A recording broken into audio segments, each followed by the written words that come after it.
Pero bago tayo magpatuloy ay pakilike ang ating video. Ganon din ang subscribe button, pati na rin ang bell icon para lagi kayong updated sa mga parating ko pang mga uploads.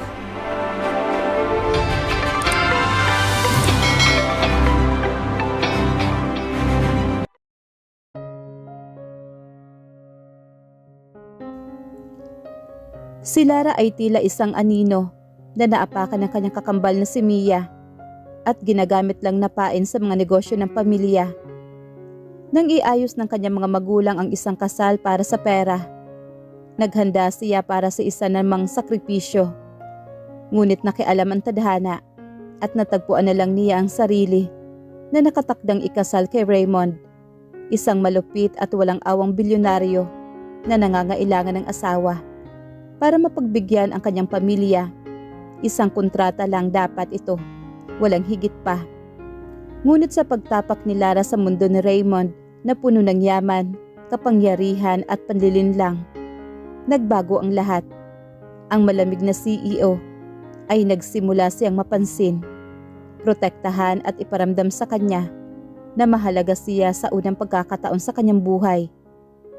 Noong magkaroon siya ng lakas ng loob na maniwala sa isang totoong pag-ibig, si Mia naman ang nagbalak na makuha si Raymond. Determinadong agawin ito para sa sarili. Ang pagtataksil, selos, at hindi inaasahang pag-ibig ang nagpabago sa kanilang kasunduan tungo sa isang bagay na mas mapanganib, lalo na matuklasan ni Lara na dinadala niya ang mga anak ni Raymond. Ngayon kailangan niyang ipaglaban ang kanyang sarili, ang pag-ibig at ang pamilyang kailanman ay hindi niya naranasang magkaroon. Makakamit ba niya ang wakas ng kanyang kaligayahan? Umuli niyang mawawala ang lahat dahil sa kapatid na palaging umaagaw sa lahat ng nasa kanya. Ang gabi sa loob na marangyang mansyon ni Raymond ay palaging nababalot ng nakakabinging katahimikan. Para kay Lara, ang bawat sulok ng dambuhalang bahay na ito ay tila ginto ngunit malamig na hawla. Isang taon na nakakalipas mula nang pirmahan niya ang kasunduan. Isang kasal sa papel upang ilagtas ang bumabagsak na negosyo ng kanyang mga magulang. Sa mata ng publiko, siya ang pinakamaswerteng babae dahil nakuha niya ang pinakamayaman, pinakamakapangyarihan ngunit pinakamalupit na bilyonaryo sa bansa. Pero ang totoo, siya ay isang pain lamang. Isang anino na ginagamit ng sariling pamilya upang mapakinabangan ang yaman ng isang Raymond. Habang ang kanyang kakambal na si Mia ay marangyang namumuhay sa ibang bansa gamit ang perang nakuha mula sa kanyang kasal, si Lara naman ang nagtitiis sa malamig at walang kibong pakikitungo ng kanyang asawa. Isang kontrata lang dapat ito. Walang pakialamanan, walang personalan. Ngunit ang gabi na ito ay naiiba. Nasa loob na malawak na banyo ng master's bedroom si Lara. Nanginginig ang kanyang buong katawan at ang kanyang mga palad ay pinagpapawisan habang nakatitig sa marmol na lalabo. Sa ibabaw niyon ay nakalapag ang tatlong magkakaibang pregnancy test kit. Lahat sila ay nagpapakita ng iisang resulta. 2 pulang guhit. Napahawak naman si Lara sa kanyang tiyan. Parang huminto ang ikot ng mundo para sa kanya. Ayon sa lihim na doktor na binisita siya noong nakaraang linggo para sa isang biglaang pagkahilo, hindi lang iisa, kundi 2 tibok ng puso ang nasa loob niya. Siya ay magiging ina ng kambal. At ang ama, walang iba kundi ang lalaking kilala sa pagiging walang puso sa mundo ng negosyo. Diyos ko, bulong ni Lara habang ang mga luha ay iisang pumapatak mula sa kanyang mga mata. Paano na ito? Paano kung malaman na ito na Raymond? Itatapon mo ba ako? Kukunin mo ba ang mga anak ko at ilalayo sa akin? Natatakot siya. Alam niyang sa oras na matapos ang kontrata, kailangan niyang umalis. At ang pagkakaroon ng anak sa isang bilyonaryo ay maaaring maging dahilan upang habang buhay siyang mawala ng karapatan bilang isang ina. Biglang narinig ni Lara ang busina na mamahaling sasakyan sa ibaba. Pagkalipas ng ilang minuto narinig niya ang mabibigat na yabag ng sapatos sa labas ng kwarto. Dumating na si Raymond. Mabilis na itinago ni Lara ang mga test kit sa loob ng kanyang bulsa at nag-ayos ng mukha sa harapan ng salamin. Pagkabukas niya ng pintuan ng banyo saktong pumasok si Raymond sa kwarto. Galing si Raymond sa isang matinding business war at ngayon at coat lang ang nakasabit sa kanyang braso. Ang kanyang necktie ay maluwag na at ang dalawang botones ng kanyang barong ay nakabukas. Bakas ang pagod sa kanyang mukha ngunit sa sandaling magtagpo ang kanilang mga mata. Tilang biglang nagbago ang enerhiya sa loob ng silid. Si Raymond ay kilalang ruthless CEO. Isang lalaking kayang magpabagsak ng kumpanya sa isang kurap lang ng mga mata. Pero sa tuwing nakikita niya si Lara, may isang bagay sa kanyang dibdib ang unti-unting lumalambot kahit papilit niya itong itinatago sa likod ng kanyang seryosong mukha. Napansin agad ni Raymond ang pamumula at pamamaga ng mga mata ng kanyang asawa. Ibinaba niya ang kanyang gamit at dahan-dahang lumapit. Lara, ang boses ni Raymond ay mababa ngunit may otoridad. Bakit ganyan ang mukha mo? Umiyak ka ba? Umiling naman si Lara at umiwas ng tingin. Wala. Napagod lang ako sa pag-aayos sa bahay. Hindi tanga si Raymond. Hinawakan niya ang baba ni Lara at pilit itong inihaharap sa kanya. Nakita niya ang takot sa mga mata ng babaeng unti-unti nang umaagaw sa kanyang sistema. Sa unang pagkakataon sa kanyang buhay, ang isang Raymond ay gumawa ng isang bagay na hinding-hindi gagawin ng isang mapagmataas na bilyonaryo. Dahan-dahan siyang lumuhod sa harapan ni Lara habang nakaupo ito sa gilid ng kama. Hawak ang magkabilang kamay ng babae. Tumitig siya rito ng may pambihirang lambing at pag-alala. Tell me, Lara, what's wrong? Mariing tanong naman ni Raymond, ngunit walang bakas ng galit. Sino ang nagpaiyak sa'yo? Ang pamilya mo ba? May hinihingi na naman ba silang pera? Sabihin mo sa akin, isang salita mo lang, ibibigay ko sa kanila ang pilak o ginto o kahit na anong mga luho ng taong nanakit sa'yo. Just name it, my wife. Ang salitang my wife ay tumama sa puso ni Lara na parang isang kuryente. Hindi na niya kaya, ang bigat sa kanyang dibdib ay nag-overload. Mas pinili niyang magtapat kaysa mabuhay sa takot. Nanginginig ang buong katawan ni Lara habang dahang-dahang kinukuha ang kamay ni Raymond. Inilagay niya ang malaking palad ng asawa sa ibabaw ng kanyang patag na ring tiyan. Hindi pera ang kailangan ko, Raymond. At walang nanakit sa akin. Umiiyak na sabi ni Lara. Kundi sila. Kumunot naman ang noo ni Raymond na lilito. Sila? Dinadala ko ang mga anak mo, Raymond. Magiging daddy ka na. Kambal ang nasa sinapupunan ko. Pag-amin ni Lara sabay pakita ng mga test kits mula sa kanyang bulsa. Natigilan naman si Raymond. Ang lalaking hindi natatakot sa kahit anong banta ng mundo. Mula sa negosyo ay tila na paralisa ito. Tinitigan niya ang tiyan ni Lara. Pagkatapos ay ang mga test kits at muli ay tumingin sa mukha ng kanyang asawa. Ang kanyang puso na matagal nang binalot ng yelo ay biglang natunaw. Isang pambihirang tanawin ang nagaganap. Ang malamig na CEO ay dahan-dahang napaluha. Hindi dahil sa galit, kundi dahil sa isang matinding emosyon na ngayon lang niya naramdaman. Hinila niya si Lara pababa at niyakap ito ng napakahigpit habang hinahalikan ang noo at buhok nito. Mula sa araw na ito, Lara, bulong ni Raymond, sa kanyang boses ay puno ng paninindigan at panganib para sa sino mang magtatangkang humarang. Walang sino mang makakatapak sa iyo. Poprotektahan ko kayo ng mga anak natin. Kahit ang sarili mong pamilya, hindi ko hahayaang hawakan ka. Akin kayo. Sa unang pagkakataon naramdaman ni Lara na hindi siya isang anino.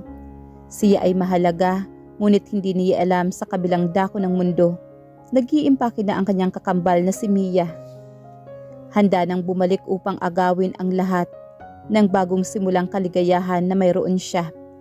Matapos ang gabi ng pag-aamin, nagbago ang atmosfera sa loob ng mansyon. Ang dating malamig na pamamahay ay nagkaroon ng init. Bago pumasok sa opisina si Raymond, personal niyang pinangasiwaan ang almusal ni Lara. Inuutos niya sa mga chef na handa lamang ang mga pinakamasustansyang pagkain at dinagdagan ang mga bodyguards na nakabantay sa paligid ng kanyang asawa. Huwag kang aalis ng bahay nang wala si Alex o ang mga tauhan ko, Lara. Bili naman ni Raymond habang hinahalikan ang noo ni Lara bago ito sumakay sa kanyang mamahaling kotse. Dinadala mo ang aking tagapagmana at dinadala mo rin ang puso ko, kaya lagi kang mag-iingat. Sa unang pagkakataon ay ngumiti si Lara na may totoong ligaya. Pakiramdam niya ay unti-unti nang natutupad ang pangarap niyang magkaroon ng totoong pamilya. Isang pamilyang poprotekta sa kanya, hindi gagamit sa kanya. Pagkalipas ng 1 linggo, isang marangyang pagtitipon ang naganap. Ang taunang charity gala ng mga pinakamalalaking negosyante sa bansa. Bilang asawa ng pinakamakapangyarihang bilyonaryo, kailangang dumalo ni Lara kasama si Raymond. Suot ang isang elegante, nagaw na gawa ng isang sikat na designer. Mukhang isang tunay na reyna si Lara. Ang kanyang simpleng ganda ay lalong kumikinang dahil sa mamahaling brilyante na kwintas na iniregalo sa kanya ni Raymond. Habang naglalakad sila papasok sa grand ballroom, lahat ng mga mata ay nasa kanila. Hawak ni Raymond ang baywang ni Lara nang may pagmamalaki. Ipinapakita sa buong mundo kung sino ang nagmamay-ari ng kanyang puso. Ngunit sa gitna ng tugtog, tawanan at kislap ng mga kamera, isang pamilyar na bulto na nakatayo sa madilim na sulok ng bulwagan, ang pagpasok ni Mia. May hawak na baso ng champagne ang isang babaeng suot ang isang mapang-akit at labis na nagniningning na pulang gown. Ang kanyang mukha ay eksaktong kopya ng kay Lara. Ngunit ang kanyang mga mata ay puno ng pait, inggit at masamang balak. Si Mia. Kararating niya lang mula sa ibang bansa matapos mababalitaan na ang kumpanya ng kanilang mga magulang mabilis na nalulubog sa utang, habang si Lara naman ay nabubuhay na parang reyna sa piling ng isang bilyonaryo. Para kay Mia, isang malaking pagkakamali ang lahat. Ang akala niyang kasal na magiging impyerno para kay Lara ay naging susi pala para sa pinakamataas na antas ng karangyaan. Isang anino lang ang pinalit ninyo sa akin. Pero bakit siya ang nakakuha ng lahat ng to? Bulong ni Mia sa sarili habang mahigpit na hinahawakan ang kanyang baso gamit sa mamuti ang kanyang mga daliri. Habang abala si Lara sa pakikipag-usap sa ilang asawa ng mga diplomat, naglakad si Raymond patungo sa bar upang kumuha ng inumin para sa kanyang asawa. Sinamantala naman ni Mia ang pagkakataong ito. Dahan-dahan siyang lumapit sa likod ni Raymond, suot ang kanyang pinakamagandang ngiti at mapang-akit na boses. You know, Raymond, nagpakasal ka sa maling kakambal. Buling naman ni Mia gamit ang boses na tila laso na dahan-dahang gumagapang. Natigilan naman si Raymond ngunit hindi lumingon. Alam niyang hindi iyon ang boses ng kanyang asawa. Ang boses ni Lara ay malambot at may dalisay ng katapatan. Ang boses na naririnig niya ngayon ay puno ng artipisyal na karangyaan. Dahan-dahang lumingon si Raymond sa isang saglit. Nagulat siya na makita ang mukhang eksaktong katulad ng kay Lara. Ngunit bilang isang matalas na negosyante, nakita niya agad ang pagkakaiba sa postura, sa pananalita at sa aura. Sino ka? Malamig na tanong naman ni Raymond. Ang kanyang mga mata ay tila yelo na kayang pumatay ng kaluluwa. Kumakbang naman pa itaas si Mia. Hinawakan ang braso ni Raymond ng may kapangahasan. Ako si Mia, ang totoong bida sa pamilya namin. Si Lara, ginalawa lang siyang pain dahil wala siyang kwenta sa buhay. She is just a shadow, Raymond. Isang peking version ko. Ako ang totoong premyo na dapat ay nasa tabi mo ngayon. Kaya kong ibigay sa iyo ang koneksyon at karangyaan na hindi kayang ibigay ng isang mahinang tulad niya. Hindi inaasahan ni Mia na magugulat si Raymond o kaya naman ay maaakit sa kanyang tapang. Ngunit nagkamali siya. Matagal nang kilala si Raymond sa pagiging walang awa sa mga taong walang paggalang.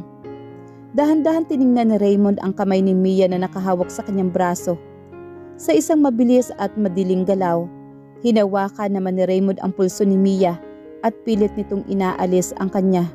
Napaigtad naman sa sakit si Mia ngunit pinigilan niyang sumigaw dahil sa dami ng tao.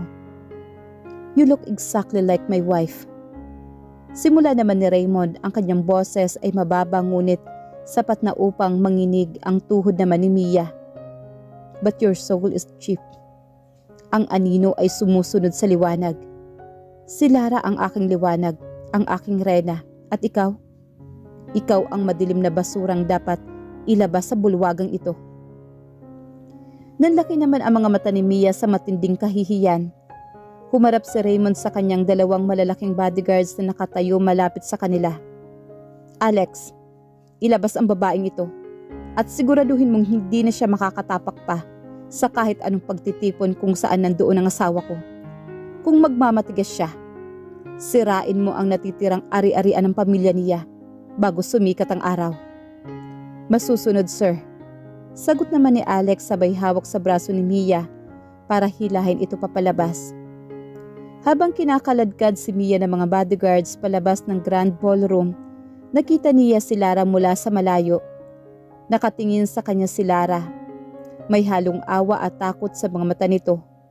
Ang pagtingin na iyon ng awa ang lalong nagpabaliw naman kay Mia sa galit.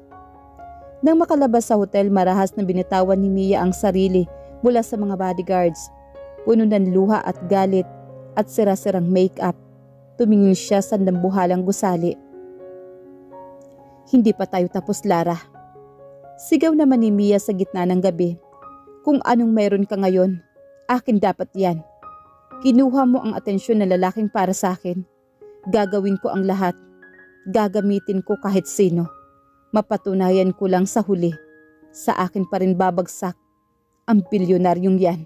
At ikaw ay babalik ka sa putikan." Habang si Mia ay nagbabalak ng masamang plano sa loob ng ballroom, ay mahigpit na niyakap ni Raymond si Lara mula sa likuran. Bulong ni Raymond, "Walang makakaagaw sa akin sa'yo. Hinding-hindi." Ngunit hindi nila alam ang unang hakbang ng paghihiganti ni Mia ay magsisimula na kinabukasan sa tulong ng sarili-sarili nilang mga magulang. Hindi pinalampas ni Mia ang gabi ng walang ginagawang hakbang. Agad niyang tinawagan ang kanilang mga magulang na sina Don Renato at Doña Elvira.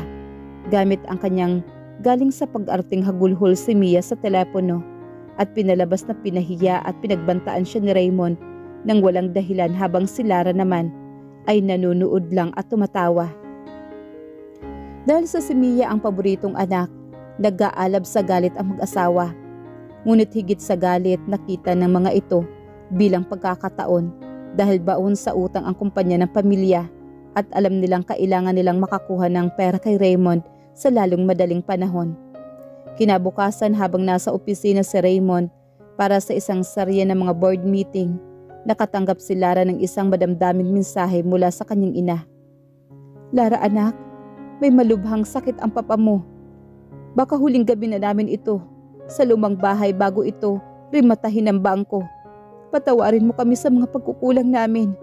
Gusto ko lang namin mayakap ng papa mo bago ang lahat." Dahil sa hangaring magkaroon ng pamilyang magmamahal sa kanya at sa lambot ng kanyang puso bilang isang nagdadalang tao, hindi nag-iisip ng 2 beses si Lara. Sumama siya sa kanyang personal driver, ngunit lingid sa kaalaman ni Raymond, pinili niyang huwag muna itong abalahin dahil alam niyang abala ito sa isang malaking pirmahan ng kontrata. Pagdating ni Lara sa lumang mansyon ng pamilya niya, sinalubong siya ng kanyang nang magyakap na luha sa kanyang ina.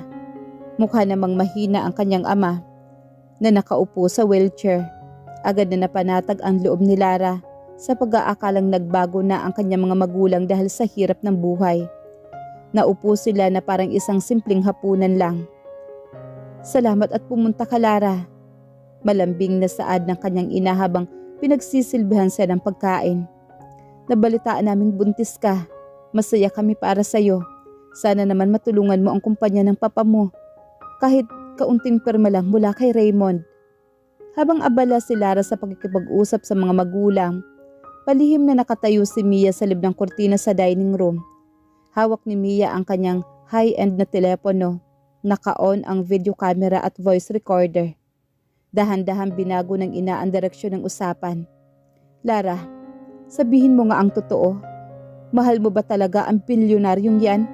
O ginagawa mo lang ito para makuha ang yaman niya at makapaghiganti sa amin?" Bumuntong hininga naman si Lara. Naalala ang kontratang pinirmahan nila noon. "Sa simula naman, alam ninyong kasunduan lang ang lahat. Isang kontrata lang para sa pera ang dahilan kung bakit ako nandoon sa mansyon niya. Ginagamit ko lang ang pagkakataon na to para magkaroon ng sarili kong buhay. Malayo ho sa kontrol ninyo." Ito ang eksaktong linya na hinihintay ni Mia. Agad niyang pinutol ang recording. Hindi na niya isinama ang kasunod na sinabi ni Lara. "Pero ngayon, nagbago na ho ang lahat. Mahal ko na si Raymond, higit pa sa buhay ko, at hindi ko siya lolokohin." Pagkaalis ni Lara sa bahay ng kanyang mga magulang, agad na inedit naman ni Mia ang audio at video.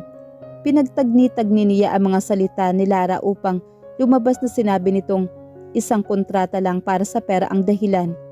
"Ginamit ko lang si Raymond malayo sa kontrol ninyo." Gamit ang isang hindi kilalang numero, ipinadala ni Mia ang edited audio file at mga larawan ni Lara na masayang kasama ang pamilya nito sa pribadong telepono naman ni Raymond. Nasa gitna ng kanyang opisina si Raymond nang tumunog ang kanyang telepono. Pagkabukas niya ng file, gumuho ang mundo ng bilyonaryo. Ang boses ng asawa niyang si Lara ang narinig niya. Malamig, kalkulado at tila walang pakialam ang mga larawan ay nagpapakita na kasama nito ang pamilyang kamakailan lang ay sinabi nitong kinatatakutan niya. Ang puso ni Raymond na nagsisimula palang magtiwala ay biglang binalot muli ng makapal na yelo. Ang galit sa kanyang mga mata ay tila apoy na handang tumupok sa sinumang haharang. Isang panluloko lang ba ng lahat? Ang pagbubuntis ba nito ay bahagi lang ng plano para sa kanyang yaman? Umuwi si Raymond sa mansyon nang mas maaga kaysa sa inaasahan. Nadatnan niya si Lara na nakaupo sa sala. Nagbabasa ng libro tungkol sa pag-aalaga sa kambal na sanggol nang makita si Lara walang mababakas na lambing sa mukha ni Raymond. Ibinagsak ni Raymond sa kanyang telepono sa ibabaw ng glass table sa tapat ni Lara. Ang tunog niyon ay umalingaw-ngaw sa buong tahimik na mansyon. "Pakinggan mo yan." Mariin at malamig na utos naman ni Raymond. Nanginginig na pinindot ni Lara ang play button. Nanlaki naman ang kanyang mga mata nang marinig ang sariling boses na pinagtagni-tagni. Tumingin siya kay Raymond, bakas ang takot at sakit. "Raymond, hindi ito ang buong katotohanan. Inedit lang ito. Pumunta ako sa kanila dahil sabi ni Mama, may sakit si Papa. At naniwala ka naman?" Bulyaw naman ni Raymond na nagpabalik sa takot ni Lara sa dating Raymond. Lumapit si Raymond, hinawakan ang magkabilang braso ni Lara, ngunit kontrolado ang lakas upang hindi masaktan ang kanyang tiyan. "I gave you everything, Lara. Binigyan kita ng proteksyon, ng yaman, ng pangalan ko. At higit sa lahat, ibinigay ko sa iyo ang tiwala ko na hindi ko ibinibigay sa kahit na kanino." Ang mga luha ay mabilis na umagos sa mga pisngi ni Lara. "Raymond, pakiusap. Makinig ka sa akin. Para ba sa'yo laro lang to?" Tanaw naman ni Raymond sa kanyang mga mata. Puno ng labis na pagkabigo at sakit. "We're just playing with me. Just to get money. For your pathetic family." Ang matinding pag-alinlangan ni Raymond ang naging pinakamatalim na kutsilyo na sumaksak sa puso naman ni Lara. Ang akala niyang ligtas na kanlungan ay tila gumuguho sa loob lamang ng 1 segundo dahil sa isang manipulasyon ng kanyang kakambal. Ang bawat salitang binibitawan ni Raymond ay tila mga pako na bumabaon sa puso ni Lara. Sa loob na maraming taon na sanay na siyang tapakan ng kanyang pamilya, maging sunod-sunuran at magtiis. Pero iba na ngayon, hindi na lang siya mag-isa. May 2 buhay na siyang pinoprotektahan sa loob ng kanyang sinapupunan at ang kawalan ng tiwala ng lalaking minamahal niya, ang nagising na natutulog niyang tapang. Dahan-dahang inalis ni Lara ang mga kamay ni Raymond na nakahawak sa kanyang braso. Hindi siya umiwas ng tingin. Sa halip tumayo siya ng tuwid, itinaas ang kanyang baba at tinitigan ang bilyonaryo nang may nag-aalab na paninindigan. Ang kanyang mga mata, bagamat basta pa sa luha, ay hindi na nagpapakita ng takot. "Tapos ka na ba, Raymond?" Ang boses ni Lara ay gumuho sa katahimikan ng silid. Malamig ngunit buong-buo ito. Natigilan naman si Raymond. Inaasahan niyang magmamakaawa si Lara. Iiyak o kaya naman ay luluhod para patunayang wala siyang kasalanan. Ngunit ang nakita niya ngayon ay isang reynang handang makipagbuno para sa sariling dangal. "Alam mo kung saan ako nanggaling?"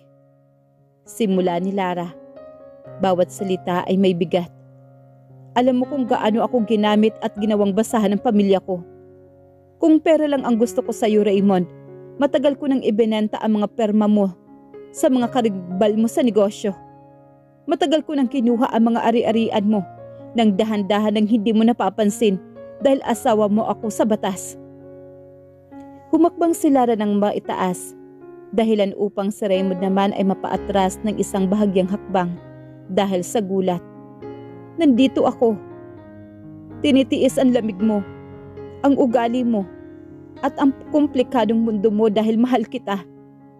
Mahal kita. Higit pa sa yaman mo." Patuloy naman ni Lara, habang ang huling serye ng luha ay pumapatak. "Pero kung ang isang peking audio at isang larawan na pinagtagni-tagni ng kapatid ko ay mas matimbang para sa iyo kaysa sa mga gabing magkasama tayo. Kung mas naniniwala ka sa edit na ebidensyang yan kaysa sa tibok ng puso ng asawa, pakawalan mo ako." Iniligay ni Lara sa kanyang kamay, sa kanyang tiyan. "Aalis ako. Isasama ko ang mga anak ko. Hindi ko kailangan ng kahit 1 sentimo mula sa imperyo mo. Kaya kong buhayin ang mga anak ko ng mag-isa. Malayo sa isang lalaking walang ibang alam kundi ang magduda." Tumalikod naman si Lara at nagsimulang maglakad patungo sa pintuan ng mansyon, determinadong iwanan ang lahat ng karangyaan ng walang katumbas na tiwala. Habang nakatingin si Raymond sa papalayong bulto naman ni Lara, isang matinding takot ang biglang sumakop sa kanyang buong pagkatao. Ang takot na ito ay mas matindi pa kaysa sa takot na malugi ang kanyang bilyong-bilyong halaga ng kumpanya. Napagtanto niya na sa oras na lumabas si Lara sa pintong iyon, tuluyan nang mawawala ang liwanag sa kanyang buhay. Magiging anino muli siya ng kanyang sariling karahasan. Bago pa man mahawakan ni Lara ang doorknob, mabilis na humakbang si Raymond. Sa isang iglap, binalot niya si Lara mula sa likod ng isang napakahigpit, ngunit maingat na yakap. Isinubsob ni Raymond ang kanyang mukha sa leeg ni Lara. Nanginginig ang kanyang malalaking balikat. "I'm sorry. I'm so sorry, Lara." Bulong naman ni Raymond, ang kanyang boses na palaging may otoridad ay tuluyang nabasag. "Patawarin mo ako. I'm just so terrified of losing you that it makes me insane. Buong buhay ko, pinaliligiran ako ng mga taong lumalapit lang para sa pera ko. Nang marinig ko ang audio na yun, natakot ako. Natakot ako na baka pati ikaw, niloloko mo lang ako." Humarap si Raymond kay Lara. Dahan-dahang pinunasan ang mga luha sa pisngi nito gamit ang kanyang mga hinlalaki. "Huwag kang aalis, pakiusap. Huwag mong ilayo ang mga anak natin. Ako ang may kasalanan. Parusahan mo ako. Saktan mo ako. Pero huwag mo akong iiwan." Naramdaman ni Lara ang katapatan sa mga yakap ni Raymond. Ang galit niya ay unti-unting napalitan ng habag. Alam niyang biktima rin si Raymond ng isang mundong puno ng panlilinlang. Sa huli dahan-dahan niyang tinatampisaw ang kanyang kamay sa buhok ni Raymond, isang senyales na pagpapatawad. Kinaumagahan matapos masigurong ligtas at natutulog nang mahimbing si Lara. Pumasok si Raymond sa kanyang opisina na may dalang kakaibang klase ng galit. Tinawagan niya si Alex. Ilabas mo ang totoong kopya ng audio at video sa mga bahay ng magulang ni Lara kagabi. Alam kong may mga wiretap sa CCTV tayo sa paligid sa lugar na yon. Utos naman ni Raymond. Hindi nagtagal nakuha ni Alex ang orihinal na recording kung saan narinig ang buong sinasabi ni Lara, kabilang ang bahagi kung saan ipinagtatanggol niya sa Raymond at sinabing mahal niya ito. Napatunayan din na si Mia ang nag-edit ng file. Nagtagis naman ang mga bagang ni Raymond. Ang kanyang mga mata ay naging sing-itim ng gabi. Alex, tawag naman ni Raymond sa kanyang sekretarya. Habang pumipirma sa isang serye ng mga dokumento, i-freeze mo ang lahat ng bank accounts ng pamilya ni Lara. I-blacklist mo ang kanilang kumpanya sa lahat ng bangko at credit institution sa buong bansa at ang mga ari-ari ang natitira sa kanila. Bilhin mo ang utang nila sa bangko mula ngayon. Ako na ang may-ari ng bahay nila. Palayasin mo sila bago pa matapos ang linggong ito. Ngunit ang bahagya si Alex. Paano po si Miss Mia, sir? Tumingin naman si Raymond sa bintana ng kanyang dambuhalang opisina. Nakatanaw sa buong syudad. Si Mia, hayaan mo muna siyang magrena-renahan sa kanyang peking tagumpay. Dahil sa oras na ibaba ko ang hatol ko, sisiguraduhin kong kulungan ang bagsak niya. Walang sino mang magpapaiyak sa asawa ko.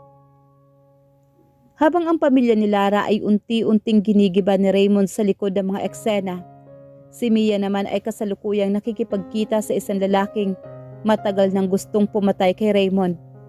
Si Marcos Vance. Ang totoong gera ay magsisimula pa lamang. Habang unti-unting ninanamnam ni Mia ang akalang tagumpay sa pagkawasak sa tiwala ni na Raymond at Lara. Isang malaking sampal ang sumalubong sa kanya. Lahat ng credit cards niya ay biglang nag-decline. Nang umuwi siya sa kanilang mansyon, dadatnan niya ang kanyang mga magulang na umiiyak habang pinaliligiran ng mga sheriff at mga tauhan ni Raymond. Ang lahat ng kanilang ari-arian kabilang ang bahay na kanilang tinitirhan ay tuluyan ng kinumpiska ng bangko na binili naman ng kumpanya ni Raymond. Wala na tayong natira, Mia. Pinalayas tayo ni Raymond. Hysterical na sigaw ng kanyang ina na si Doña Elvera. Dahil sa matinding galit at kawalan ng mapupuntahan, tuluyang nawala sa katinuan si Mia. Lumapit siya kay Marcos Vance, ang pinakamaitim at pinakamalupit na karibal ni Raymond sa mundo ng korporasyon. Si Marcos ay matagal nang naghahanap ng kahinaan ng bilyonaryo. Tulungan mo akong sirain si Lara, Marcos. Madiing sabi ni Mia habang nakikipag-usap sa madilim na opisina na lalaki. Kapalit ng mga impormasyon na alam ko tungkol sa mga transaksyon ng pamilya ko kay Raymond. Gusto kong mawala ang lahat sa kapatid ko. Gusto kong makita niyang gumagapang sa putikan. Ngumunti naman ang malademonyong si Marcos. Madali lang yan. Ang kahinaan ng isang leon ay ang kanyang munting kuting. At mukhang alam ko na kung paano natin tatapusin ang laro. Samantalang lumipas ang ilang linggo na puno ng pagmamahal sa loob ng mansyon ni Raymond at Lara.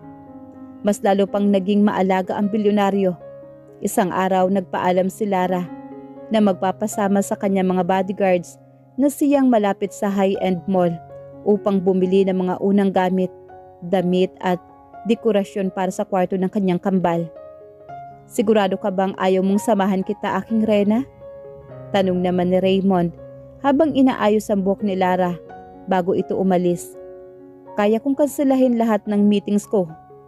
Ngumiti naman si Lara at hinawakan ang pisngi ng asawa. Huwag na, Raymond. Kasama ko naman ang 4 na pinakamahuhusay mong bodyguards at nandun din sa Alex. Para naman mag-asikaso, mag-focus ka muna sa trabaho mo. Babalik din ako kaagad. Sa huling pagkakataon, hinalikan ni Raymond ang noo ni Lara. Ang umuusbong nitong tiyan, ngunit may kakaibang kaba sa dibdib ng bilyonaryo na hindi niya maipaliwanag habang pinalalaya ang sasakyan ng asawa. Naging maayos ang unang oras ng pamimili ni Lara. Punong-puno na kagalakan ang kanyang puso habang pumipili ng mga maliliit na sapatos at laruan. Ngunit nang patungo na sila sa parking lot upang ihanda ang mga pinamili, biglang nagbago ang paligid. Isang dambuhalang itim na van ang biglang humarang sa tapat ng kanilang sasakyan. Mula rito ay bumaba ang 6 na armadong lalaki na nakamaskara. Mga tauhang binayaran ni Mia gamit ang pera mula kay Marcos Vance. "I-secure si Ma'am Lara! Protektahan ang bilyonaryo!" Sigaw naman ng pinuno ng bodyguards ni Raymond. Agad na nagkaroon ng mabilis at madugong engkwentro. Kahit sinubukan ng mga bodyguards na labanan ang mga sumasalakay, nagawa silang paghiwalayin ng mga armadong lalaki. Dahil sa elemento ng gulat, sa gitna ng kaguluhan, lumabas si Mia mula sa isang sulok ng parking lot. Ang kanyang mga mata ay nanlilisik sa galit habang nakatitig sa tiyan ng kanyang karibal. "Mia!" Nanginginig naman ang buong salita ni Lara habang paurong na naglalakad. Hawak-hawak ang kanyang tiyan. "Pakiusap. Huwag mo kaming saktan ng mga anak ko." "Mga anak? Dapat sa akin ang mga batang yan. Dapat sa akin si Raymond." Sigaw naman ni Mia na parang nawala na ng kaisipan. Tinuro niya si Lara. "Saktan ninyo siya. Siguraduhin ninyong mawawala ang lahat ng pinagmamalaki niya." Isang malaking lalaki ang sumugod kay Lara upang hawakan ito. Sa pagtangkang umiwas at tumakbo si Lara, marahas siyang itinulak ng isa pang sasalarin. Bumagsak si Lara sa salamin at matigas na semento ng parking lot upang tumama ang kanyang gilid at balakang. Isang matinding sakit ang gumapang mula sa kanyang ibabang bahagi patungo sa kanyang buong katawan. Napasigaw si Lara sa matinding kirot. Sapo-sapo ang kanyang tiyan. Bago pa man tuluyang mabuhat ng mga tauhan ni Marcos si Lara para dukutin ito, isang pamilyar at nakakatulig na tunog na humaharurot na sports car ang umalingaw-ngaw sa buong parking lot. Ang sasakyan ni Raymond ay sumalubong ng napakabilis, bumangga sa van ng mga salarin at huminto sa mismong tapat ng dugoong katawan ni Lara. Bumaba si Raymond mula sa sasakyan. Ang kanyang mukha ay hindi na mukha ng isang negosyante. Ito ay mukha ng isang nakakatakot na alindog galing sa pinakamalalim na bahagi ng impyerno. Hawak ang kanyang sariling armas, walang takot na nagpaputok si Raymond sa sarili nitong mga kamay. Pinatumba niya ang 2 lalaking pinakamalapit kay Lara habang sumisigaw ng buong lakas. "Subukan niyo ulit hawakan ang asawa ko at hindi niyo na makikita ang kinabukasan. Ipaparanas ko sa inyo ang impyerno." Nang makita ng mga natitirang tauhan at ni Mia ang bagsik ni Raymond, mabilis silang sumakay sa kani-kanilang van at humarurot paalis. Iniwan ang kanilang mga sugatang kasamahan. Mabilis na binatawan ni Raymond ang kanyang baril at lumuhod sa tapat ni Lara. Nanginginig ang buong katawan ng makapangyarihang bilyonaryo, isang bagay na hindi kailanman nangyari sa kanyang buhay. "Lara! Lara! Tumingin ka sa akin. Nandito na ako. Nandito na si Raymond." Bulong naman niya habang kinakarga ang asawa. Ngunit nang iangat ni Lara, napansin ni Raymond ang isang bagay na nagpatigil sa tibok ng puso niya. May pulang likido na nagsisimulang umago sa binti ni Lara. Dahan-dahang nagmamantsa sa semento ang dugo ng kanyang mga anak. "Raymond, ang mga anak natin. Iligtas mo sila." Nanghihinang bulong ni Lara bago tuluyang nawala ng malay sa mga bisig ng kanyang asawa. "Alex, ihanda ang pinakamalapit na hospital. Harangan ang lahat ng kalsada. Kung mamamatay ang mga anak ko, sisiguraduhin kong walang matitira sa pamilya nila." Ang mariing sigaw ni Raymond ay umaalingaw-ngaw sa buong parking lot, puno ng labis at sakit, takot at nag-aalab na pagnanasa para sa isang madugong paghihiganti. Sa labas ng operating room, hindi mapakali si Raymond. Ang kanyang hitsura ay natatakot, gulo-gulo ang buhok, bukas ang barong at mga bahid ng dugo sa mukha at kamay. Sa sobrang emosyon, malakas niyang isinuntok ang mga kamao sa konkretong pader ng ospital. Dumaloy ang sarili niyang dugo mula sa kanyang mga knuckles. Ngunit ang hindi niya naramdamang sakit, mas matindi ang sakit sa kanyang dibdib. Dumating si Alex na may dalang mga sulat. "Sir, nahuli na ng mga tauhan natin ang dalawa sa mga lalaking nanakit kay Ma'am Lara sa parking lot. Kasalukuyan silang nasa ilalim ng interrogation room. Gawin mo ang lahat, Alex. Huwag mo silang patutuluyin ng buhay hanggat hindi nila sinasabi kung nasaan si Mia at Marcos Vance." Malamig na utos naman ni Raymond. Ang kanyang boses ay tila galing sa ilalim ng lupa. Sa gitna ng paghihintay, biglang bumukas ang pinto ng elevator sa dulo ng pasilyo. Lumabas ang mga magulang ni Lara na sina Don Renato at Doña Elvera.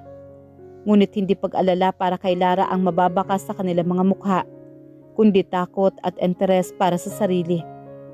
Nalaman nila na nahuli ng mga pulis ang mga tauhang binayaran ni Mia at alam na nilang kasunod na silang babagsak. Raymond anak ko." Patakbong lumapit naman si Doña Elvera. Pilit na humaharap at humahawak sa braso ni Raymond. "Pakiusap, Raymond. Nalaman namin ang nangyari. Nabigla lang si Mia. Hindi niya sinasadya ang nangyari kay Lara. Pamilya pa rin sila. Kambal silang dalawa." Tumingin naman si Raymond sa kamay ng biyana na nakahawak sa kanya. Sa isang marahas na galaw, iwinaksi niya ito. Ang kanyang mga mata ay naging singtalim na mga patalim. Nabigla, ang bulyaw naman ni Raymond ay umaalingaw-ngaw sa buong pasilyo. Dahilan upang mapaatras ang mga nurse at security guard sa takot. "Tinulak ng anak ninyo ang asawa ko. Nag-aagaw buhay ang anak ko at ang mga apo ninyo sa loob ng silid na yan dahil sa inggit ng paborito ninyong anak." Lumapit naman si Don Renato. Nanginginig ang boses. "Raymond, nagmamakaawa kami. Bawiin mo ang kaso laban kay Mia. Mawawala ang lahat sa amin kung makukulong siya."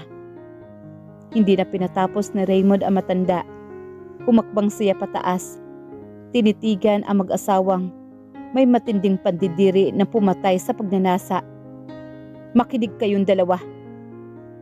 Simula naman ni Raymond. Bawat salita ay may lasong pamatay. "Kapag may nangyaring hindi maganda kay Lara at sa kambal kong anak, sisirain ko kayo. Sisirain ko ang lahat ng mayroon kayo. Gagawin kong impyerno ang bawat natitirang segundo ng buhay ninyo. Magmamakaawa kayo para sa kamatayan.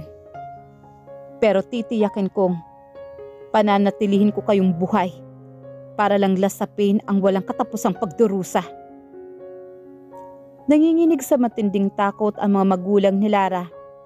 Napaupo sa sahig si Doña Elvera habang umiiyak. Napagtanto na tuluyan na nilang ginising ang isang halimaw na walang sinasanto. Biglang bumukas ang pintuan ng operating room. Lumabas ang chief surgeon.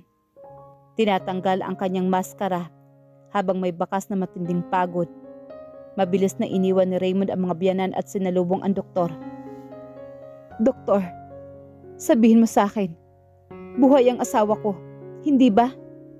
Tanong naman ni Raymond. Hawak ang balikat ng doktor ng napakahigpit. Bumuntong hininga naman ang doktor. "Ligtas ang asawa ninyo. Matapang si Ma'am Lara. Nagawa nating patigilin ang pagdurugo." Nakahinga ng maluwag naman si Raymond, ngunit bago pa man siya tuluyang magpasalamat, nagsalita muli ang doktor. Subalit napakamasela ng kanyang kondisyon ngayon. Masyadong napaaga ang trauma sa kanyang matris dahil sa pagbagsak. Mula ngayon kailangan niyang sumailalim sa strict bed rest hanggang sa araw ng kanyang panganganak. Isang maling galaw, isang matinding emosyon o stress ay maaaring ikamatay ng kambal o mas malala ng mismong asawa ninyo. Nalamig naman at napasandal si Raymond sa pader. Ligtas si Lara. Ngunit panganib ay patuloy na nakabitin sa kanilang mga ulo. Habang nakatitig sa bintana ng silid kung nasaan inilipat si Lara sa ICU, isinumpa ni Raymond sa kanyang sarili. Ang susunod na kabanata ng buhay nila ay hindi na magiging kwento ng pagtitiis. Gagawin niyang reyna si Lara at sisiguraduhin niyang ang bawat taong nagdulot ng luha rito ay magbabayad ng dugo. Ang dahang-dahang pagpatak ng dextrose at ang mahinang tunog ng heart monitor ang humahasag sa katahimikan ng pribadong silid sa hospital. Dahan-dahang iminulat ni Lara ang kanyang mga mata. Ang unang sumalubong sa kanyang paningin ay ang puting kisame. Bago tuluyang bumaba ang kanyang tingin sa lalaking nakasubsob sa gilid ng kama. Si Raymond, ang makapangyarihang bilyonaryo, ay natutulog habang mahigpit na hawak ang kanyang kanang kamay. Baka sa mukha nito ang labis na pagod, gulo-gulo pa rin ang buhok at may mga tuyong dugo sa kanyang mga kamao. Sa sandaling gumalaw ang mga daliri ni Lara, biglang nagising naman si Raymond. Ang kanyang mga matang palaging malamig ay napuno ng luha nang makitang gising na ang asawa. "Lara, thanks God, you're awake." Bulong naman ni Raymond, sabay halik sa likod ng kamay ni Lara. "Nandito ako. Ligtas ka na. Ligtas ang mga anak natin." Agad na napahawak naman si Lara sa kanyang tiyan. Ramdam pa rin niya ang kaunting kirot, ngunit ang malamig na katotohanan na buhay ang kanyang kambal ang nagbigay sa kanya ng lakas. "Raymond, anong sabi ng doktor?" Bumuntong hininga si Raymond, pilit na pinatatag sa kanyang boses. "Kailangan mo nang iba yung pahinga, aking reyna. Hindi ka pwedeng mapagod o ma-stress. Ako ang gagawang ng lahat para sa'yo. Hindi na ka na muling masasaktan pa." Tumingin naman si Lara sa bintana. Ang takot na palaging nasa kanyang puso noon bilang isang anino ng sunod-sunuran ay biglang napalitan ng isang nag-aalab na apoy. Napagtanto niyang hindi na siya pwedeng maging mahina pa dahil kung mananatili siyang anino, ang mga anak niya ang magiging biktima. Sa pagkalipas ng 3 araw, pansamantalang umalis si Raymond upang pirmahan ang paglilipat ng mga ari-arian ng pamilya ni Lara sa kanyang pangalan at asikasuhin ang kaso na naiwan si Lara kasama ang 2 armadong bodyguard sa labas ng pintuan. Ngunit dahil sa tulong ng natitirang pera naman ni Marcos Vance, nagawa ni Mia na makapagpiyansa sa paunang kaso at magpanggap bilang isang nurse. Suot ang surgical mask at hospital gown, nakalusot si Mia sa mga bantay at dahan-dahang pumasok sa silid ni Lara. Nilak ni Mia ang pintuan mula sa loob. Ibinaba ni Mia ang kanyang maskara, suot ang isang mapanuyang ngiti. "Kamusta ang reyna naman Sean? Mukhang kaawa-awa ka dyan sa kama, Lara. Napakahina mo talaga kahit kailan." Nagulat si Lara nang makita ang kanyang kakambal. Ngunit sa pagkakataong ito walang bakas ng takot sa kanyang mukha. Tinitigan niya si Mia ng diretso sa mga mata nito. "Anong ginagawa mo rito, Mia? Hindi mo ba naisip na sa oras na bumalik si Raymond, titiyakin niyang mabubulok ka sa kulungan? Huwag mo akong takutin gamit ang asawa mo." Bulyaw naman ni Mia. Lumapit sa kama ni Lara. Ang kanyang mga kamay ay nanginginig sa inggit. "Dapat sa akin yung yaman mo. Dapat ako ang ina ng mga tagapagmana na yan. Sinuwerte ka lang dahil ikaw ang unang pinakasalan ng mga magulang natin. Pero sa huli, ikaw pa rin ang anino ko." Inaasahan ni Mia na maiiyak si Lara, magmamakaawa o kaya naman tatawag ng tulong habang nanginginig. Ngunit nagkamali siya. Ang bawat pagmamahal ni Raymond at ang proteksyon sa kanyang sinapupunan ang nagpabago kay Lara ng tuluyan. Isang mabilis na pambihirang pagkilos ang ginawa ni Lara at hinawakan ang braso ni Mia na nakaturo dito. Dahil sa gulat, hindi nakaisalag ni Mia nang iangat ni Lara ang kanyang kanang kamay at isang napakalakas at madagundong na sampal ang tumama sa pisngi ni Mia. Sa lakas niyon ay napasandal si Mia sa gilid ng mesa at napaupo sa malamig na sahig ng hospital. Hawak ang kanyang namumulang pisngi. Nanlaki ang kanyang mga mata sa matinding gulat. Dati, ibinibigay ko sa iyo ang lahat, Mia. Ang boses ni Lara ay hindi umiiyak. Ito ay malamig, puno ng otoridad at tila boses ng isang tunay na bilyonarya. Ibinigay ko sa iyo ang mga laruan ko, ang atensyon ng mga magulang natin, ang kalayaan ko. Hinayaan kong tapakan ninyo ako dahil akala ko pamilya ko kayo. Pero ang asawa ko, ang mga anak ko sa sinapupunan ko. Dahan-dahang umupo si Lara ng tuwid sa kama, nakatitig sa nakakabatang kapatid. Subukan mo pang lumapit sa kanila, Mia. Subukan mo pang tumingin sa asawa ko at ako mismo ang magpapakita sa iyo kung anong kayang gawin ng isang ina na naging asawa ng isang demonyo. Hindi na ako ang anino mo, Mia. Ako ang reyna sa buhay ni Raymond at ikaw ang basura na pilit sumisira sa aming kaharian. Eksaktong matapos ang huling salita ni Lara, marahas na bumukas ang pintuan ng silid at pumasok si Raymond kasama si Alex at ang mga bodyguards na nakatunog ng Peking nurse. Nang makita ni Raymond si Mia na nasa sahig at si Lara naman ay nakaupo ng tuwid, agad niyang nilapitan ang asawa para protektahan ito. Ngunit bago pa man makapagsalita si Raymond, hinawakan ni Lara ang kanyang kamay. Raymond, huwag mo siyang patayin dito sa loob ng silid ko. Seryosong sabi naman ni Lara. Ayaw kong madungisan na maduming dugo niya ang kwarto kung saan nakaligtas ang mga anak ko. Ipaubaya mo na siya sa batas at sa impyerno. Inihanda mo para sa pamilya niya. Tumingin naman si Raymond kay Mia. Ang kanyang mukha ay puno ng matinding puot. Alex, kalad ka rin mo ang babaeng yan palabas. Sabihan mo ang Chief of Police, walang piyansa para sa mga bagong kasong ito. At simula na ang paggiba sa huling kumpanya ni Marcos Vance. Habang kinakaladkad si Mia palabas ng hospital, umiiyak siya sa galit at kahihiyan. Sa kabilang dako tinalikuran na lamang ito ni Raymond. Hinalikan ni Raymond ang noo ni Lara. Ang dating anino ay tuluyan ng naging reyna. Isang reyna habang lumalaban para sa kanyang pamilya. Ngunit sa labas ng hospital si Marcos Vance ay naghahanda ng isang mas malaking patibong. Isang planong gagamit ng korporasyon upang tuluyang ubusin ang yaman ni Raymond. Matapos ang marahas na pagpapaalis sa kanya sa hospital, hindi nagawang makabalik ni Mia sa kanilang lumang tahanan. Wala na siyang pera, wala na ang kanyang marangyang pangalan, at ang natitirang mga kaibigan niya sa Alta Ciudad ay tuluyan na siyang tinalikuran. Ang kanyang mga magulang naman ay nagtatago na sa batas dahil sa mga naglalakihang utang na iniwan ng kanilang kumpanya. Sa loob ng isang madilim at pribadong VIP lodge sa isang sikat na kasino, nakaupo naman si Marcos habang humihitit ng mamahaling sigarilyo. Pumasok si Mia, basang-basa ng ulan at gulong-gulo ang hitsura nito, malayo sa dating paboritong anak ng laging bida. Mukhang basang sisiw ka ngayon, Mia. Pang-aasar naman ni Marcos, sabay ngiti ng nakakaloko. Sabi ko naman sa'yo, hindi basta-bastang kalaban si Raymond. Ngayong kontrolado na niya ang lahat ng ari-arian ng pamilya mo. Ano pang pakinabang ko sa'yo?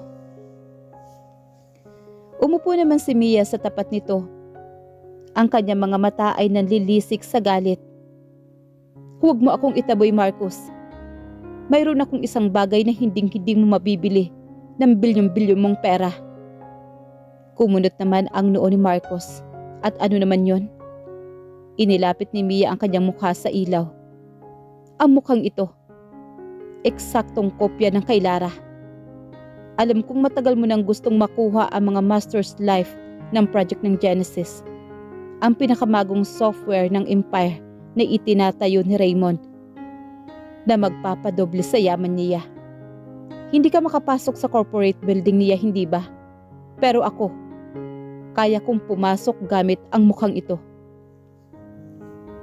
Napatigil naman si Marcos.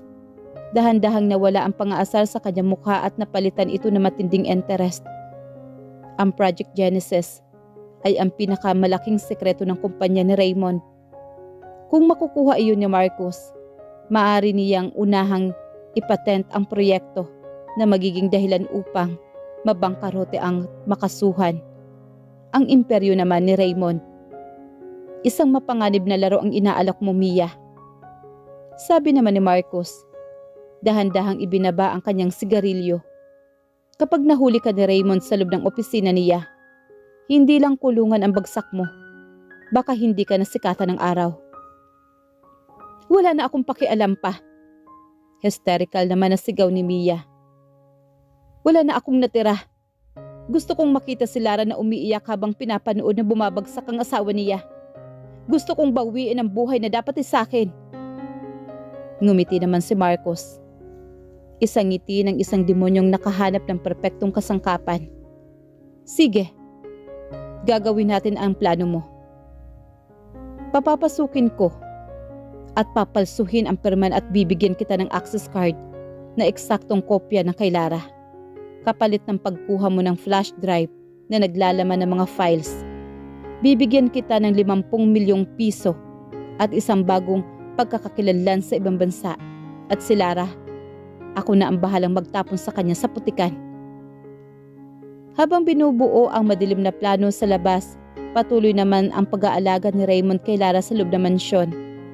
Dahil sa kautusan ng doktor, nagpadala si Raymond ng pinakamodernong medical equipment sa loob ng kanilang master's bedroom upang hindi na kailangan lumabas pa ni Lara. Isang hapon nakaupo si Raymond sa tabi ni Lara habang dahang-dahang sinusubuan ito ng prutas. Napansin ni Lara ang bahagyang bigat sa mukha ng asawa.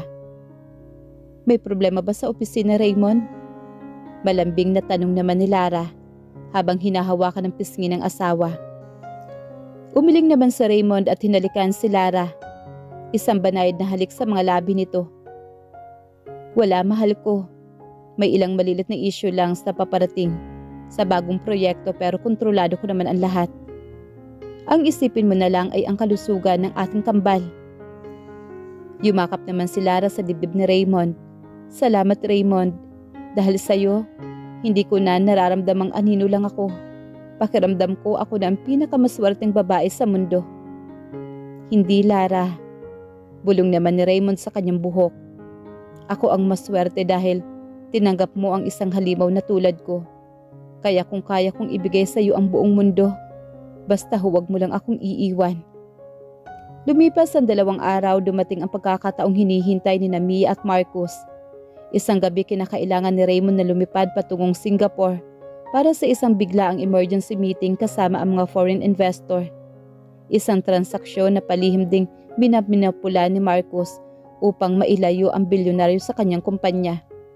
Bago sumakay sa kanyang pribadong chopper, tinawagan naman ni Raymond si Alex. Alex, bantayan mong maigi ang mansyon. Huwag mong iiwan si Lara. Masusunod, sir. Ligtas po si Ma'am Lara. Sagot ng matapat naman na sekretarya. Ngunit hindi alam ni Alex habang pababa ng chopper si Raymond, isang sasakyan ang pumarada sa madilim na bahagi ng corporate building ng kumpanya naman ni Raymond. Bumaba rito ang isang babaeng suot ang isang elegante at nakalugay ang buhok at may hawak na mamahaling designer's bag.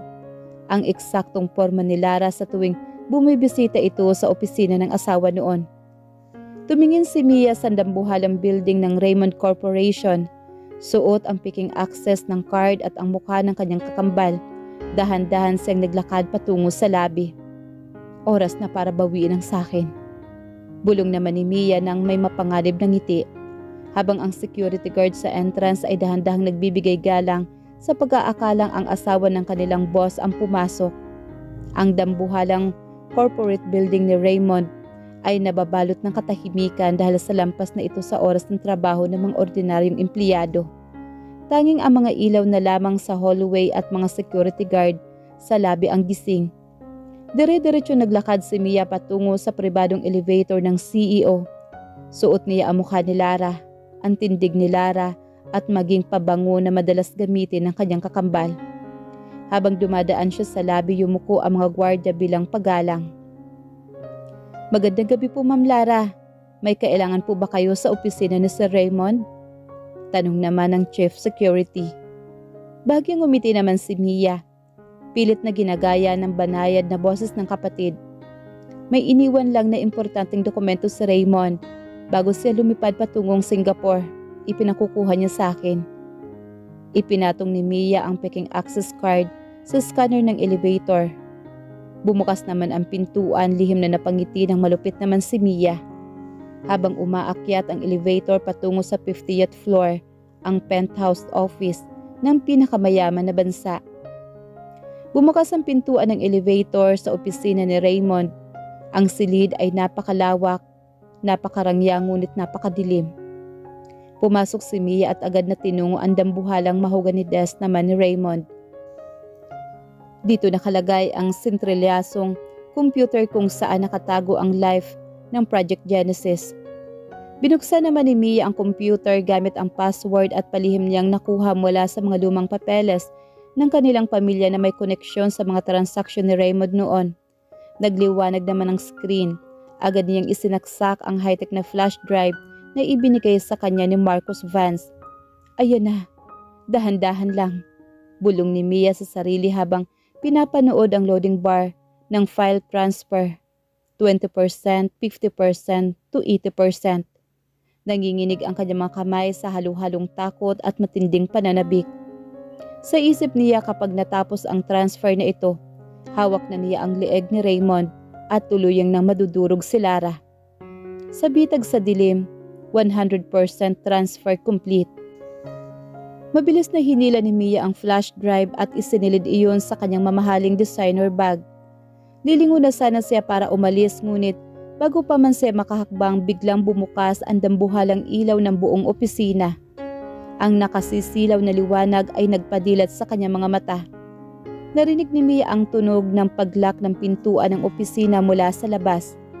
Mula sa madilim na sulok ng silid kung saan may isang pribadong lodge, dahang-dahang lumabas ang isang lalaking nakasuot. Hindi si Raymond, kundi ang matapat na sekretarya na Alex, kasabay ang 4 na naglalakihang armadong bodyguards. Good evening, Miss Mia.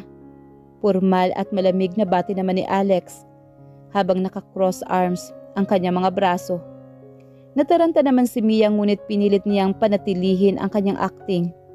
Itinaas niya ang kanyang baba at sumigaw ng may galit. Anong ibig sabihin mong ito, Alex? Ako ang asawa ng boss mo. Paano mo akong tinatawag na Mia? I'm Lara. Ihanda mo ang sarili mo. Dahil sa oras na magsumbong ako kay Raymond, sisiguraduhin kong sisisantihin ka. Ngumiti naman ang matapat at may halong pandidiri si Alex. Huwag na nating pahabain pa ang palabas na ito, Miss Mia. Mas matalino si Sir Raymond kaysa sa inaakala mo. At higit sa lahat, kilalang kilala niya ang amoy, ang boses, at ang bawat detalye ng kanyang totoong asawa. Inilabas ni Alex ang kanyang tablet at iniharap ang screen kay Mia. Nanlaki naman ang mga mata ni Mia at napaurong na makita ang isang live video feed.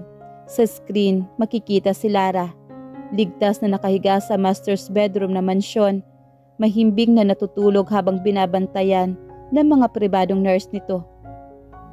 Papaano? Nanginginig na saad ni Mia, nawala ng lakas ng pagpapanggap. Ang buong opisina na ito ay may advanced facial and voice recognition system. Pagpapaliwanag naman ni Alex habang lumalapit sa mesa. Sa sandaling pumasok ka sa elevator gamit ang peking card, nag-alarm na ang system sa telepono ni Sir Raymond sa Singapore. Alam naming susubukan ninyo ito ni Marcus Vance.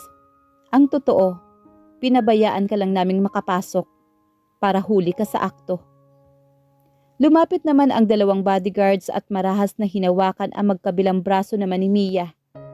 Kinuha ni Alex ang kanyang designer bag at kinuha ang flash drive mula sa loob niyon. Bitawan ninyo ako. Mga walang hiya kayo. Hindi ninyo alam kung sino ang kinakalaban ninyo. Hysterical na sigaw naman ni Mia habang nagpupumiglas. Ngunit ang mga bodyguards ay parang mga pader na hindi natitinag. Tiningnan siya ni Alex na may matinding lamig. Dadalhin ka namin sa isang pribadong pasilidad. Habang naghihintay sa pagdating ni Sir Raymond bukas ng umaga, Miss Mia. Tapos na ang laro ninyo. Sa pagkakataong ito, titiyakin ng bilyonaryo na wala ng batas ang makakapaglagpas sa iyo sa impyernong bagsak mo. Habang kinakaladkad si Mia papalabas ng corporate building na umiiyak at nagwawalas, sa Singapore ay nakatayo naman si Raymond sa tapat ng bintana ng kanyang hotel room. Hawak niya ang kanyang telepono, nakatingin sa mensahe ni Alex na nagsasabing, "Nahuli na nga ang pusa." Nagtagis naman ang mga bagang ng bilyonaryo. Oras na para sa kanyang huling paghatol. Kinabukasan ang kalangitan ay nababalot ng makapal na ulap. Tila nakikiayon sa madilim na enerhiyang dala ng pagbabalik ng bilyonaryo. Lumapag ang pribadong chopper ni Raymond sa hilipad ng kanyang corporate building nang saktong alas 8 ng umaga. Pagkababa niya, naghihintay na si Alex kasama ang mga bodyguards. Wala pa ring tulog si Raymond, ngunit ang kanyang mga mata ay walang bakas ng pagod, kundi isang nag-aalab na puot na handang tumupok sa sinumang nagtaksil sa kanyang tiwala. "Nasaan sila?" Malamig na tanong naman ni Raymond habang naglalakad ng mabilis sa hallway. "Nasa holding room po si Mia, sir. Si Marcos naman po ay kasalukuyang pinaliligiran ng mga tauhan natin sa kanyang sariling opisina. Hindi siya makakatakas." Ulat naman ni Alex. Nakaabang na rin po ang buong media sa bansa sa ibaba para sa biglaang press conference na ipinatawag mo. Ngumiti naman ng malupit si Raymond. "Mabuti. Siguraduhin mong walang makakalusot na kahit isang detalye. Gusto kong mapanood ng buong mundo kung paano ko wasakin ang mga taong nagtangkang sumira sa pamilya ko." Sa ibaba ng gusali, nagkakagulo ang mga mamahayag. Ang balitang may malaking revelasyon, ang ruthless CEO ng bansa ay mabilis na kumalat. Pero ang mga kamera, ilaw at microphones ang malawak na press room. Nang pumasok naman si Raymond, biglang tumahimik ang buong paligid.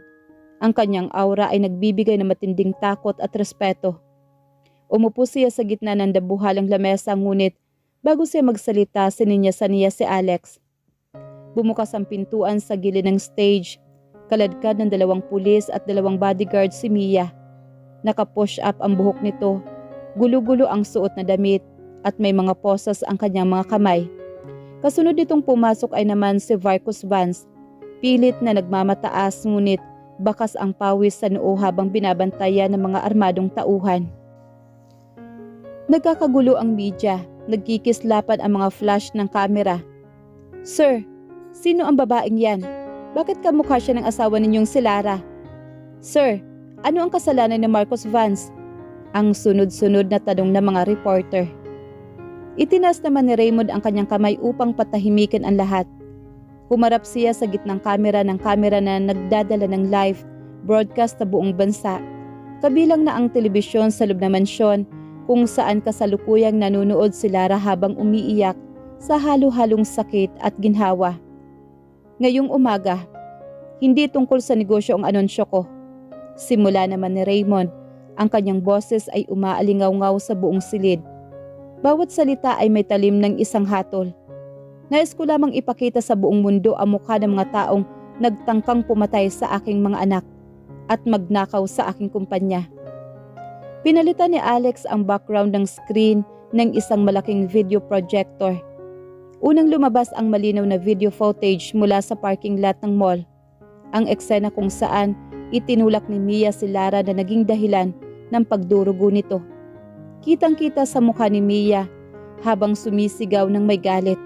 Kasunod niyon ay ang mga resibo ng bank transfer mula sa account naman ni Marcos Vance patungo sa mga kriminal na binayaran upang saktan si Lara.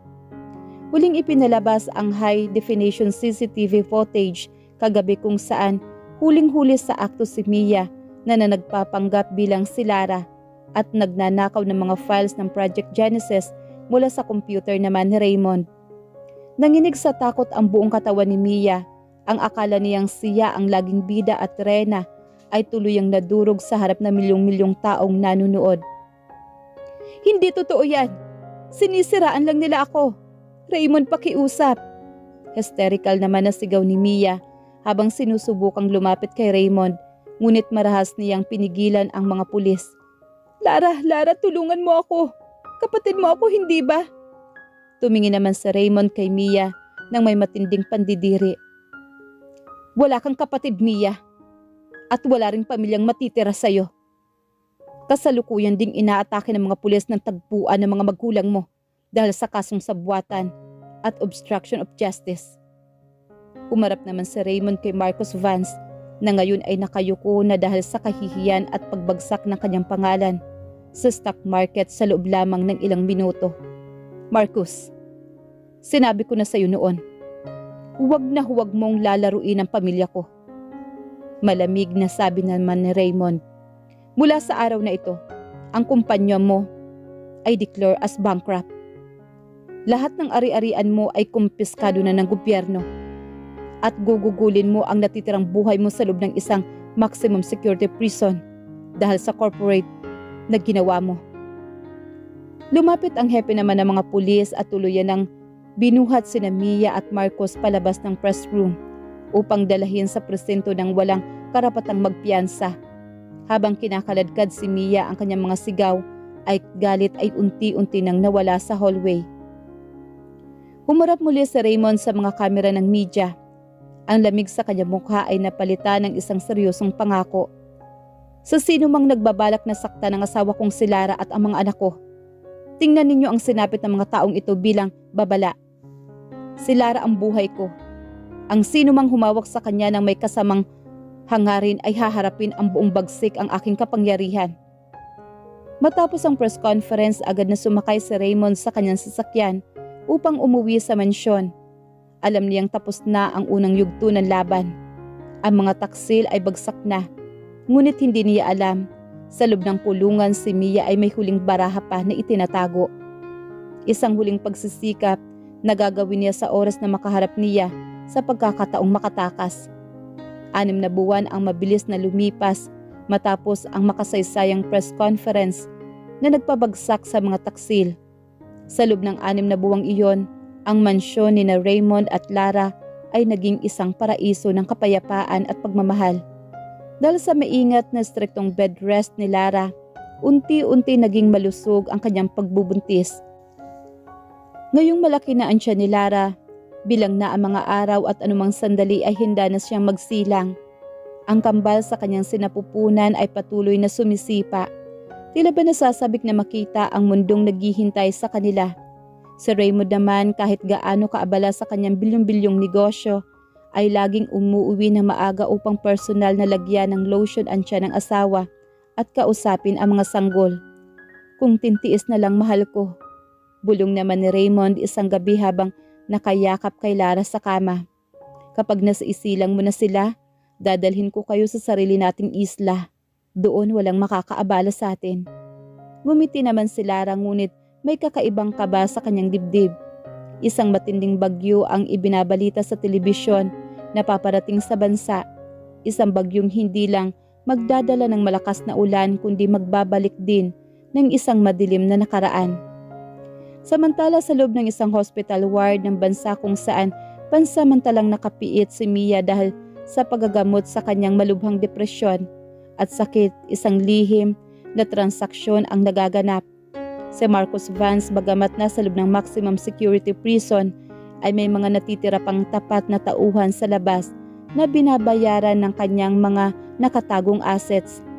Ginamit ni Mia ang kanyang huling lakas, manipulasyon, nagkunwari siyang hihimatayin at nagsusuka sa dugo. Tulong! Ang preso! Nagkukumbulsyon! Sigaw ng duty na nurse. Dahil sa medical emergency, dinala si Mia sa mas malaking pasilidad ng hospital. Sa gitna ng biyahe habang ang buong bansa ay nagsisimula ng makaranas ng hagupit ng napakalakas na bagyo. Isang sadyang aksidente ang naganap. Isang malaking truck ang bumangga sa ambulansya na nagdadala kay Mia. Sa gitna ng kaguluhan, ulan at sugatan, ang mga pulis mabilis na binuhat ng mga armadong tauhan ni Marcos si Mia at isinakay sa isang nakahandang sasakyan.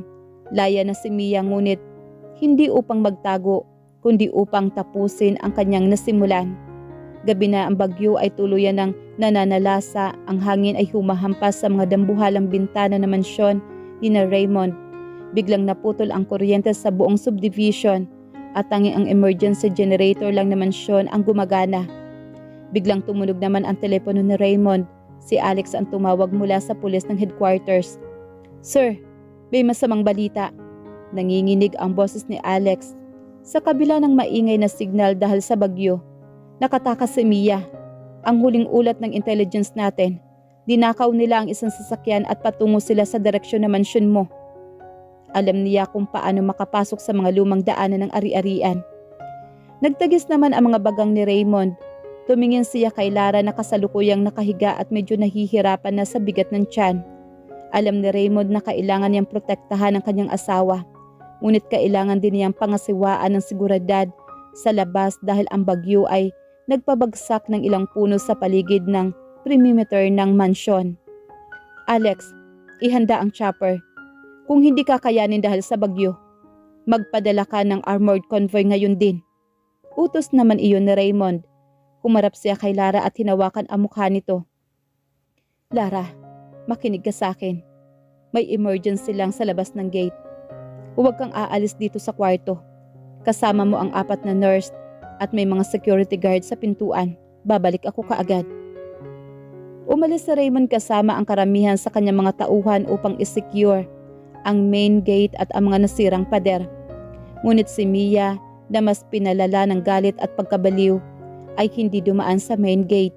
Ginamit niya ang lumang drainage tunnel sa likod ng mansyon na konektado sa hardin. 100 na alam niyang dahil pinag-aralan niya ang blueprint ng bahay noon. Gamit ang mukha na puno ng putik at ulan, may hawak na matalim na kutsilyo si Mia. Nagawa ng kanyang mga kasamahang tauhan ni Marcos na i-distract ang mga gwardya sa ibaba sa pamamagitan ng paglikha ng maliit na pasabog sa generator room. Namatay maging ang emergency lights na balot ng kabuang dilim na mansyon. Sa loob ng master's bedroom natakot ang mga nurse. Lumabas ang dalawa upang tingnan kung ano nangyari. Sa sandaling bumukas ang pintuan, sa isang bulto ng pumasok, suot ang basang-basang damit at may nanlilisik na mga mata. Si Mia. Mia? Napasinghap naman si Lara. Pilit na bumabangon mula sa kama habang hawak-hawak ang kanyang dambuhalang tiyan. Ang kanyang puso ay nag-uumpisa ng sumakit sa matinding kaba. Itinaas ni Mia ang kutsilyo. Ang kidlat mula sa bintana ay nagbigay ng liwanag sa kanyang maladimunyong mukha. Sabi ko sa iyo, Lara, kung hindi ako magiging masaya sa buhay na ito, walang magiging masaya. Sinuwerte ka lang, pero sa huli, ikaw pa rin ang anino ko na papatayin ko sa gabi na to. Humakbang pa itaas si Mia habang si Lara naman ay walang mapuntahan sa ibabaw ng kama. Nakikipagpuno ng matinding takot para sa kanyang sariling buhay at sa kambal na malapit ng isilang. Ang bawat hampas ng hagin at ulan sa nabuhalang bintana ay tila musika ng kamatayan sa loob ng madilim na silid. Hawak ni Mia ang matalim na kutsilyo. Ang kanyang mukha ay nababakasan ng tuluyang pagkawala ng katinuan. Ang kidlat na gumuhit sa kalangitan ay nagbigay ng pandaliang liwanag sa pagitan ng magkakambal. Ang isa ay nakatayo ng may pumapatay na pagnanasa at ang isa naman ay nakahiga. Walang kalaban-laban kundi ang kanyang dalawang kamay na nakatakip sa kanyang dambuhalang tiyan. Mia, pakiusap! Nanginginig at umiiyak na pagsusumamo naman ni Lara. Kapatid kita. Kung galit ka sa akin, saktan mo ako pero huwag mong idadamay ang mga anak ko. Walang kasalanan ang mga sanggol na nasa sinapupunan ko. Walang kasalanan? Sigaw naman ni Mia, habang ang mga luha na inggit at galit ay humahalo sa basang mukha niya. Ang pagkakaroon ng mukha mo, nakasalanan mo, Lara. Ang agawin ang lalaking para sa akin, ang kasalanan mo. Kung hindi dahil sa batang yan, matagal na akong binalikan ni Raymond. Ikaw pa rin ang anino ko, Lara. At ngayon, tatapusin ko na ang kwento mo. Humakbang pa itaas naman si Mia sa ibabaw ng kama at itinaas ang kutsilyo upang itarak sa tapat ng dibdib ni Lara. Ngunit sa gitna na matinding tensyon at takot, biglang nakaramdam si Lara ng isang napakatinding sakit. Isang sakit na mas matindi pa kaysa sa takot ng namatay. Isang mainit na likido ang biglang umagos mula sa kanyang ibaba. Pumutok na ang kanyang panubigin. Raymond! Napasigaw ng napakalakas si Lara. Napakapit sa kanyang tiyan habang namimilipit sa tindi ng hilap. Manganganak na siya. Napatigil naman si Mia. Ang matinding iyak ng sakit ni Lara ay tila tumama sa isang bahagi ng kanyang utak. Dahil sila ay magkakambal sa iisang sinapupunan, may isang hindi maipaliwanag na ugnayan ng kalikasan ang biglang gumising sa natutulog niyang konsensya sa loob ng isang segundo. Nakita niya ang sarili niyang dugo, ang sarili niyang mukha na nagdurusa. Nabitawan ni Mia ang kutsilyo na dinala niya. Ang tunog ng pagbagsak ng patalim sa sarihig ay sumabay sa dagundong ng kulog. Ngunit ang dilim ng kanyang puso muling nanaig na maalala niya ang kalusugan. Dahan-dahang hindi niya pinulot muli ang kutsilyo. Mas mabuti nang mamatay tayong dalawa rito. Bago pa man maisalba ni Mia ang kutsilyo sa ikalawang pagkakataon, marahas na nang lumabas ang pintuan. Ang dambuhalang pinto ng master's bedroom ay tuluyang nasira ng sipain ito ng isang lalaki. Pumasok si Raymond na parang isang halimaw na nanggaling sa bagyo. Basang-basa ng ulan, may hawak na armas at ang kanyang mga mata ay nanlilisik sa galit. Kasunod niya si Alex at ang medical team na dinala niya gamit ang chopper kahit pa delikado ang lipad dahil sa bagyo. Nang makita ni Raymond si Mia na may hawak na kutsilyo sa tapat ng kanyang asawa, hindi na siya nag-isip pa. Isang malakas na putok ng baril ang umalingaw-ngaw. Tinamaan si Mia sa kanyang kanang balikat. Nabitawan niya ang kutsilyo at marahas na bumagsak sa malamig na sahig habang humahawak sa kanyang dugoong sugat at umiiyak sa sakit. Mabilis na binatawan ni Raymond ang kanyang baril at lumuhod sa tapat ng kama. Mahigpit na niyakap si Lara na patuloy na sumisigaw sa matinding sakit ng panganganak. "Nandito na ako, Lara. Nandito na si Raymond." Bulong ng bilyonaryo, nanginginig ang kanyang buong katawan habang pinupunasan ang pawis at luha sa mukha ng asawa. Lumapit naman ang chief doctor na sinuri si Lara sa gitna ng liwanag ng mga flashlight ng mga bodyguards. "Hindi na natin kayang bumiyahe sa ospital. Baha ang mga kalsada at delikado na ang chopper dahil sa lakas ng hangin. Pumutok na ang panubigi niya, napaaga na ang labor niya dahil sa trauma. Kailangan nating isagawa ang emergency delivery dito mismo sa loob ng klinika ng mansyon. Gawin ninyo ang lahat. Iligtas ninyo ang asawa ko at mga anak ko. Kung may mangyaring masama sa kanila, sisiguraduhin kong walang matitirang buhay sa inyo." Ang sigaw naman ni Raymond na puno ng labis na takot at galit at pagmamakaawa. Ang unang iyak ng mga tagapagmana. Inilipat ni Lara sa pribadong medical na silid sa silid na mansyon na ipinatayo ni Raymond noon. Habang si Mia naman ay ginagamot sa kabilang kwarto sa ilalim na mahigpit na bantay ng 4 na armadong pulis. Nagsimula ang pinakamahirap na laban ni Lara. Walang kuryente, tanging mga rechargeable medical lights lang ang lakas ng loob ng isa sa mga sandata. Hawak ni Raymond ang kamay ni Lara ng napakahigpit. Hinahayaan niyang ibaon ni Lara ang mga kuko nito sa kanyang balat dahil sa tindi ng sakit. "Iirin niyo pa po, ma'am. Isa pa po, kaya mo yan." Sigaw ng doktor sa gitna ng ugong ng bagyo sa labas. Isang huling malakas na sigaw mula kay Lara. At sa gitna ng hagupit ng kalikasan, isang mahina ngunit napakagandang tunog ang bumasag sa takot ng lahat. Ang iyak ng isang sanggol. "Isang malusog na batang lalaki, Mr. Raymond," anunsyo naman ng doktor. Ngunit hindi pa tapos ang laban pagkalipas lamang ng 5 minuto. Nang isa sa matinding pag-iri at pag-iyak ni Lara, sumunod ang isa pang mas maliit na iyak. At isang napakagandang batang babae at kambal. "Mr. Raymond, ligtas sila." Napaupo naman si Raymond sa sahig. Isinubsob ang kanyang mukha sa kamay ni Lara. Habang walang tigil sa pag-iyak, ang bilyonaryong kinatatakutan ng buong mundo ay tuluyang dinaig ng ligaya. Ligtas ang kanyang reyna at kapiling na niya ngayon ang mga bagong tagapagmana sa gitna ng natapos na unos. Kinaumagahan, tuluyan ng napawi ang bagyo. Ang sikat ng araw ay dahan-dahang pumasok sa malalaking bintana ng mansyon na nag-iiwan ng gintong liwanag sa silid kung saan mahimbing na nagpapahinga ang bagong ina. Bumalik na rin ang kuryente at ang katahimikan sa paligid ay napupunuan na ngayon ng maliliit at maiikling iyak ng 2 malulusog na sanggol. Nakatayo si Raymond sa tapat ng 2 crib.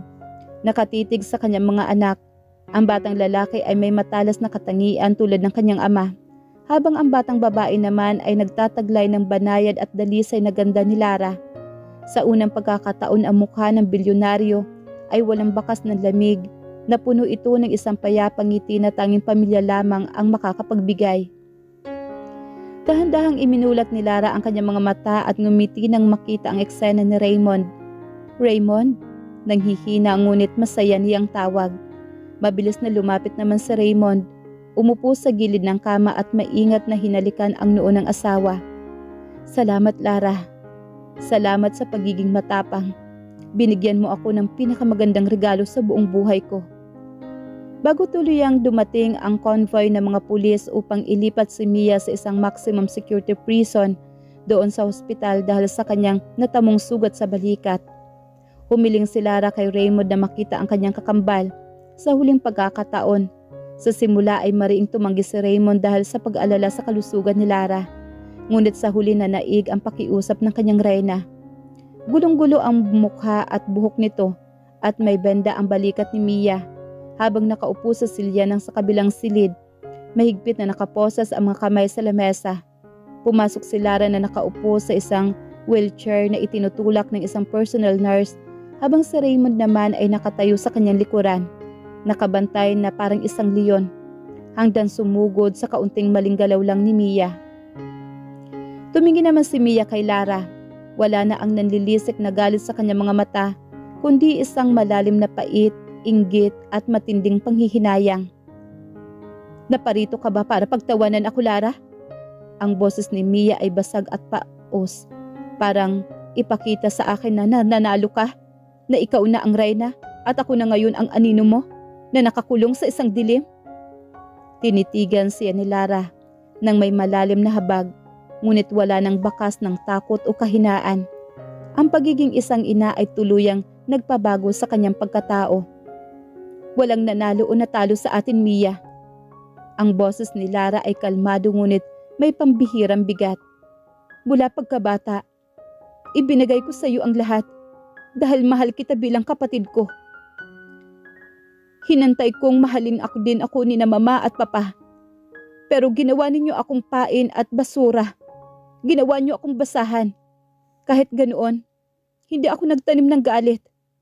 Nang ikasal ako kay Raymond, akala ko katapusan ko na. Pero doon ko natutunan na ang taong itinapon ninyo sa dilim ay may kakayahan palang maging liwanag sa buhay ng iba. Humakbang ng bahagya si Lara mula sa kanyang wheelchair. Sapat para tingnan ng malapitan ang kapatid. Hindi ko ninakaw ang buhay mo, Mia. Pinili mo ang dilim ng inggit. Kaya ka nandyan sa pwesto mo ngayon. At pinili ko ang lumaban ng may katapatan para sa pamilya ko. Kaya ako nandito. Pinatatawad na kita dahil ayokong magdala ng puot habang pinalalaki ko ang mga anak ko. Pero hindi ibig sabihin niyon ay hahayaan ko pa kayong makalapit sa amin muli. Ang hustisya ng batas ang tatapos sa inyo. Umiiyak ng husto si Mia, isinusubsob ang kanyang mukha sa kanyang mga kamay na may posas. Sa unang pagkakataon na pagtanto niya, ang laki ng kanyang nawala. Ang kanyang kalayaan, ang kanyang pamilya, at ang kapatid na siyang tanging tunay na nagmamahal sa kanya. Pumasok ang mga otoridad at marahas na binuhat si Mia papalabas.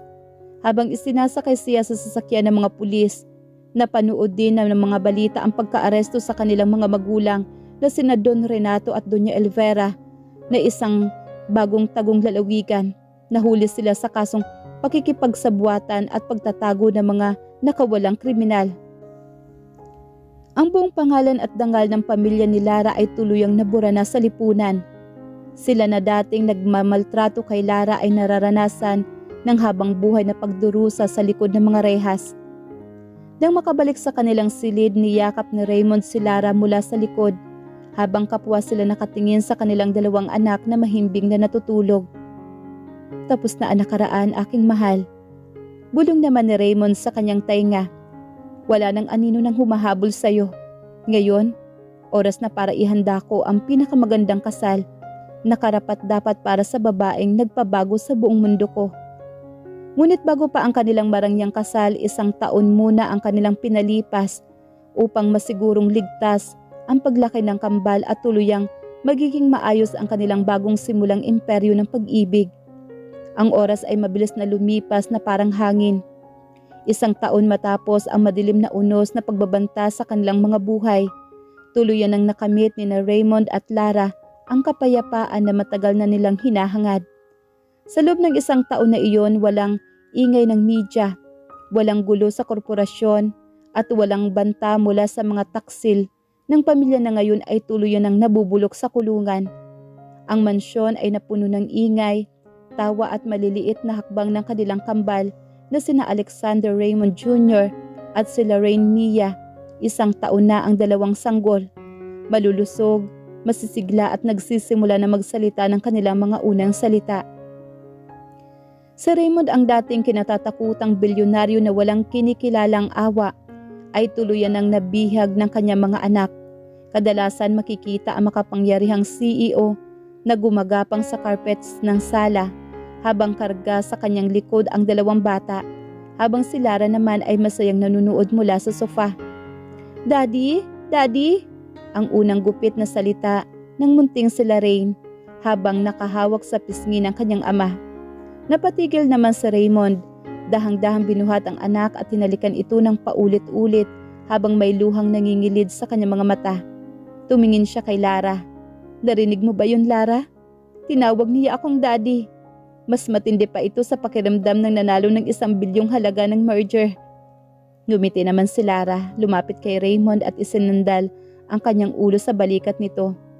"Dahil ang pamilya ang tunay mong imperyo, Raymond, at ikaw ang pinakamahusay na pinuno para sa amin." Ngayong 1 taon na ang kambal at maayos na ang kalusugan ni Lara, nagpasya naman si Raymond na oras na para tuparin ang kanyang huling pangako. Ang bigyan si Lara ng isang kasal na hinding-hindi malilimutan ng buong mundo. Isang kasal na walang kontrata, walang pilitan at walang pera na kasangkot, kundi 2 pusong pinag-isa ng pagsubok. Palihim na binili ni Raymond ang isang napakagandang at pribadong isla sa Palawan. Sa loob ng 6 na buwan, ipinasaayos niya ang dalampasigan. Nagpatayo ng isang magandang glass chapel sa tapat ng dagat. Sa personal na pinili ang bawat detalye ng dekorasyon. Lahat ng ito ay ginawa niya bilang sorpresa para sa asawa. Isang gabi habang natutulog na ang kambal, iniabot naman ni Raymond kay Lara ang isang itim na envelope na may gintong tatak ng kanilang mga inisyal. "Ano ito, Raymond?" tanong naman ni Lara. "Buksan mo, mahal ko." Nakangiting sagot naman ng bilyonaryo. Pagkabukas ni Lara, tumambad sa kanya ang isang white gold cake card at isang wedding invitation na nakasulat doon. "The true union of Raymond and Lara. No contract, just forever in our own paradise." Napanganga naman si Lara, ang mga luha ng labis na galak ay muling umagos. "Raymond, hindi mo naman kailangang gawin to. Sapat na sa akin na kasama kita at ang mga anak natin." Hinawakan naman ni Raymond ng magkabilang kamay si Lara at pinalubog ang kanyang tingin sa mga mata nito. "Kailangan, Lara.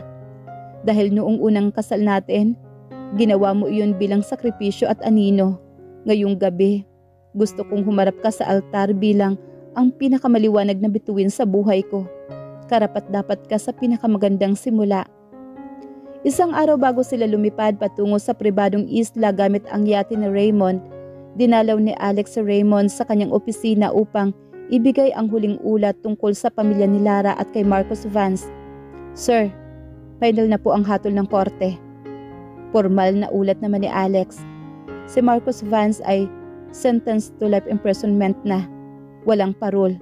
Ang mga magulang naman ni Ma'am Lara ay sentenced to 20 years.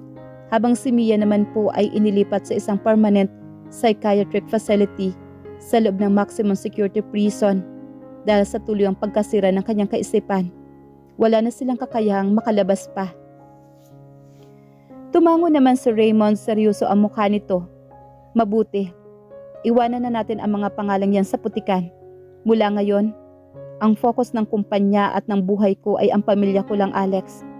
Ihanda mo ang sarili mo dahil ikaw ang tatayong best man ko sa kasal." Napangiti naman si Alex. Isang pambihirang pagkakataon para sa matapat na sekretarya. Isang malaking karangalan, Sir Raymond. Kinabukasan sumikat ang isang napakagandang araw. Sumakay sina Raymond at Lara at ang kambal sa isang barangyang yate. Pinaliligiran ng kanilang mga tapat na bodyguards at malalapit na kaibigan. Habang papalapit sila sa pribadong isla, nakita ni Lara ang dekorasyon ng mga puting bulaklak at ang glass chapel na kumikinang sa ilalim ng sikat ng araw. Naramdaman ni Lara ang init ng hangin sa kanyang mukha. Tumingin siya sa kanyang refleksyon sa salamin ng yate. Wala na ang takot, wala na ang lungkot, at wala na ang bakas ng isang babaeng tinapakan ng sariling kadugo. Hawak ang kamay ng kanyang asawa at karga ang kanyang mga anak. Handa na si Lara na pumasok sa huling kabanata ng kanyang kwento. Isang kabanata kung saan ang dating anino ay tuluyan ng magiging reyna ng isang bilyonaryo. Ang pribadong isla sa Palawan ay nababalot ng isang mahiwagang ganda sa hapon na iyon. Ang kulay gintong sikat ng araw ay humahalik sa pinto at puting buhangin. Habang banayad na ang alon, ang asul na dagat ay tila sumasabay sa namarangyang tugtog ng mga biolin. Ang daan patungo sa glass chapel ay pinaliligiran ng libu-libong sariwang puting rosas at mga kandila. Ito ang kasal na walang halong takot, walang permahan ng kontrata, at walang pagtatago sa dilim. Ito ang araw ng pagbawi sa lahat ng sakit na pinagdaanan ng magkasintahan. Nakatayo sa harap ng altar si Raymond. Suot niya ang isang napaka-eleganting puting terno na lalong nagpalitaw sa kanyang makapangyarihang tindig. Sa kanyang tabi ay nakatayo si Alex bilang kanyang best man na may ngiti ng tagumpay at labis na karangalan para sa kanyang amo. Ngunit ang buong paligid ay tila huminto ng bumukas ang dambuhalang pintuan ng chapel. Pumasok si Lara, suot niya ang isang pasadyang wedding gown na gawa sa pinakamahalagang lace at mga diamante na kumikinang sa bawat hakbang niya. Hawak niya ang isang bouquet na mga puting orchids. Wala na ang bakas na balungkot at natatakot na babae noon.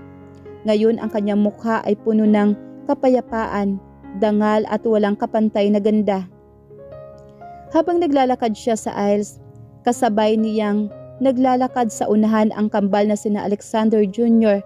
at naka-manicure na sweet naman sila Rain na nakaputing dress na inalalay ng kanilang mga tapat na yaya. Ang bilyonaryong si Raymond naman, kilala sa pagiging bato at walang awa, ay hindi na napigilan ang pag-agos ng kanyang mga luha habang nakatitig sa kanyang asawa at mga anak. Nang makarating si Lara sa altar, dahan-dahang kinuha ni Raymond ang kanyang kamay at hinandukan ito ng isang taimtim na halik. Humarap sila sa pari at matapos ang sagradong seremonya, dumating ang pinakahihintay ng lahat, ang kanilang mga personal vows. Humarap si Raymond kay Lara, hawak ang magkabilang kamay nito habang nanginginig ang kanyang boses sa matinding emosyon. Lara, mahal ko. Noong gabi nang pumasok ka sa buhay ko, dinala ka sa akin bilang isang anino, bilang bahagi ng isang malamig na kasunduan. Ang akala ko noon ang kapangyarihan at yaman ko ang pinakamahalagang bagay sa mundo. Ngunit tinuruan mo akong makakita sa dilim. Ipinakita mo sa akin na ang isang halimaw na katulad ko ay may karapatan din palang mahalin at magkaroon ng pamilya. Huminga ng malalim si Raymond, tumingin sa kanilang kambal at muling binalingan si Lara. Nasaksihan ko ang bawat sakripisyo mo, ang bawat patak ng luha mo sa kamay ng mga taong nagtaksil sa iyo. Kaya ngayon sa harap ng Diyos, ng ating mga anak at ng malawak na dagat na ito, ipinapangako ko na ang buong lakas at imperyo ko ay gagamitin ko upang protektahan ka. Ikaw ang aking tahanan, ang aking buhay at ang aking walang hanggang. Hindi ka na kailanman magiging anino dahil ikaw ang liwanag ng buong mundo ko, Lara. Napaiyak si Lara sa labis na kaligayahan. Lahat ng mga bisita, maging si Alex, ay nagpupunas ng kanilang mga luha sa tindi ng pagmamahal na ipinamalas ni Raymond.